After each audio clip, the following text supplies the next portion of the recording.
Okay, now we get into the exciting stuff. So we're going to start working on essentially ring dips. But before we jump straight into ring dips, which is quite an intense exercise for your shoulders and your elbows, we're going to start with what's called a ring support top hold. So as always, there's a few steps to this. So start at the beginning, make sure you can tick that off and say it's completed and completed well before you move on to step 2, 3, 4. For these different steps, you will need to adjust the height of the rings. So the first one, you're going to have the rings quite low. On me right now, bottom of the ring is like top of my femur, top of my leg. But essentially, I need it to be where my feet can be on the floor and my arms can be fully locked out in this position. The rings need to be touching your body at all times. You're pushing hard on the rings. Hold this for 20 to 30 seconds. You will start to quiver. I am quivering right now. And you're going to hold this position and relax. Eventually, we're going to be doing that without the feet on the floor, but this is where you should start. So for your ring support top holds, this is the level 2 progression. The rings are a little bit higher now. I'm pushing down on them actively and my tiptoes are still on the floor supporting me. The goal is to have your arms fully locked out, wrists neutral as always, and you're going to hold again for the prescribed amount of time. Okay, ring support top holds level 3.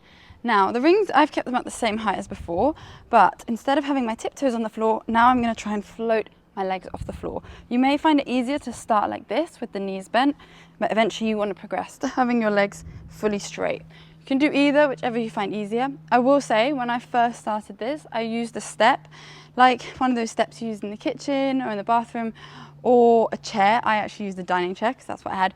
I stood on the dining chair. The rings were obviously higher relative to the chair, and then I would literally just step forwards with my arms already locked out onto the rings, and I found that a really comfortable way to get into this position. But failing that, or without a chair or a step, you can do it from the floor and just think of pushing down on the rings until your feet float off the floor.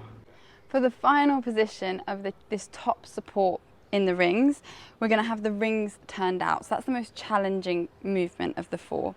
So you're going to come up into your ring dip top support. Arms are straight, and then from here, from your shoulders, you're going to start to externally rotate, and you're going to aim to have your palms facing forwards and hold this position. In this position, your shoulders are fully depressed. So think of like shoulders down, and you're pushing actively down on the rings and turning out from your shoulders, externally rotating the shoulders. It's going to feel more challenging on the shoulder, but it's a great way to build strength as you build up to your first ring dips.